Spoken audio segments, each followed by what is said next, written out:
According to NCRB, national crime record bureau, India में हर साल 10,000 से भी ज्यादा स्टूडेंट्स सुसाइड कमिट करते हैं ना। सुनने में ये एक बहुत ऑर्डिनरी सा आंकड़ा लग रहा होगा, लेकिन अगर आप इस आंकड़े की गहराई में उतरेंगे तो आप ये रियलाइज करेंगे कि जितनी देर में आप सोनी टीवी पर केबीसी का एक एपिसोड खत्म करते हैं, उतनी ही देर में देश के किसी एक कोने में एक स्टूडेंट अपना जीवन खत्म कर लेता है।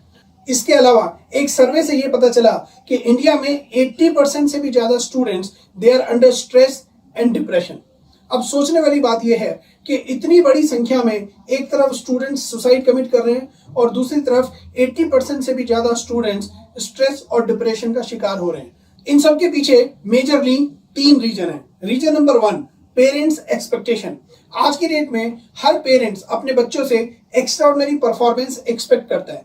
यदि कोई स्टूडेंट अपने एग्जाम में 90% से कम मार्क्स लेकर आता है तो पेरेंट्स को ऐसा लगता है कि शायद उनका बच्चा किसी लायक ही नहीं है, या उन्हें सोसाइटी में एक बहुत ही एम्बेरसमेंट जैसा फील होता है। So parents high expectation is the primary reason behind this. Reason number 2, schools pressure. आज की डेट में हर एक स्कूल अपनी एक रेपुटेशन क्रिएट करना चाहता है और कोई भी स्कूल कभी ये नहीं चाहेगा कि उसके स्कूल का रिजल्ट खराब हो। इसीलिए स्कूल की तरफ से स्टूडेंट्स के ऊपर एक ट्रेमेंडस प्रेशर होता है to deliver extraordinary performance. So schools pressure is the second reason for this. Number 3, peers pressure. एक स्टूडेंट जब अपने आसपास देखता है कि बाकी काफी स्टूडेंट्स काफी अच्छा कर रहे हैं लेकिन वो खुद उतना अच्छा परफॉर्म नहीं कर पा रहा है, और जिसकी वजह से वो स्ट्रेस और डिप्रेशन का शिकार होता है। और कुछ स्टूडेंट जो इस स्ट्रेस और डिप्रेशन की हाईएस्ट लिमिट तक पहुंच जाते हैं, वो सुसाइड जैसे क्रिटिकल स्टेप्स लेते हैं। Parents expectations, schools pressure and peer pressure, these are the 3 primary reason behind this. So now what is the solution? So as a parent हमें यह समझना पड़ेगा कि इस दुनिया में हर बच्चा डॉक्टर नहीं बन सकता, हर बच्चा इंजीनियर नहीं बन सकता, हर बच्चा साइंटिस्ट नहीं बन सकता, लेकिन हर बच्चा कुछ ना कुछ एक्स्ट्राऑर्डिनरी जरूर बन सकता है। और वो कुछ ना कुछ एक्स्ट्राऑर्डिनरी है prenatal unique ability of the child. अब ये प्रीनेटल यूनिक एबिलिटी क्या होती है? ये प्रीनेटल यूनिक एबिलिटीज तब डेवलप होती हैं जब बच्चा माँ की कोख में होता है। जब एक बच्चे का जन्म होता है तो उसके ब्रेन में 100 बिलियन न्यूरॉन्स होते हैं। तो और जब ये एक एडल्ट बनता है तो एक एडल्ट ब्रेन में करीब करीब 86 बिलियन न्यूरॉन्स ही रह जाते हैं, यानी कि over a period of time कुछ न्यूरॉन्स डेड होना शुरू हो जाते हैं। और at the time of birth ये पूरे के पूरे 100 बिलियन न्यूरॉन्स हमारे ब्रेन के 8 अलग अलग इंपॉर्टेंट पार्ट्स, जिन्हें हम बोलते हैं ब्रेन लोब्स, उसमें डिवाइडेड होते हैं।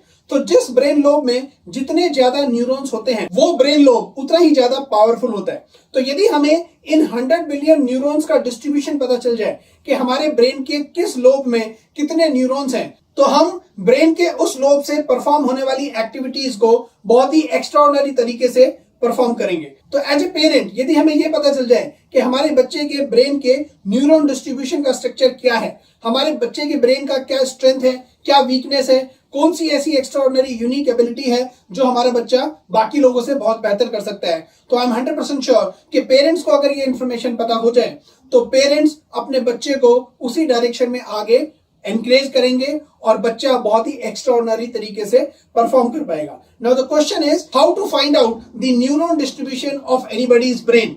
सो the answer is rich analysis. Rich analysis एक ऐसा साइंटिफिक प्रोसेस है जिसके माध्यम से आप किसी भी इंसान के ब्रेन के इन 100 बिलियन न्यूरॉन्स को स्टडी कर सकते हैं। इस साइंटिफिक प्रोसेस के बाद एक कंप्लीट रिपोर्ट निकल कर आती है और वो रिपोर्ट आपको बताती है कि ये 100 बिलियन न्यूरॉन्स आपके ब्रेन में किस प्रकार से डिस्ट्रीब्यूटेड हैं, आपके ब्रेन की यूनिक एबिलिटीज क्या हैं, आपकी स्ट्रेंथ, आपकी वीकनेस क्या है, आपका इमोशनल लेवल क्या है, आपका क्रिएटिविटी लेवल क्या है, आपकी प्रॉब्लम सॉल्विंग एबिलिटीज क्या है, आप एकेडमिक्स के लिए बने हैं, स्पोर्ट्स के लिए बने हैं, म्यूजिक के लिए बने हैं, पेंटिंग के लिए बने हैं, आपके लिए कौन कौन सी extra curricular activities strongly recommended है, आपके लिए कौन कौन से करियर्स रिकमेंडेड है, कौन सी स्ट्रीम आपके लिए रिकमेंडेड है। यानी कि इस एनालिसिस के बाद आपके ब्रेन के 100 बिलियन न्यूरॉन्स का डिस्ट्रीब्यूशन आपके सामने एक खुली किताब की तरह रखा होगा, जिसे आप हमारे सर्टिफाइड रिच एनालिस्ट के माध्यम से बड़ी ही सरल भाषा में समझ सकते हैं। So if you really want to lead a life of excellence then you must know आपकी प्रीनेटल यूनिक एबिलिटीज क्या हैं, ताकि आप उन्हें आइडेंटिफाई करके अपनी लाइफ को उसी डायरेक्शन में आगे बढ़ा सके और एक एक्स्ट्राऑर्डिनरी सक्सेस अचीव कर सके। So if you really want to live a life of excellence then you must go for rich analysis. Know yourself, grow your self.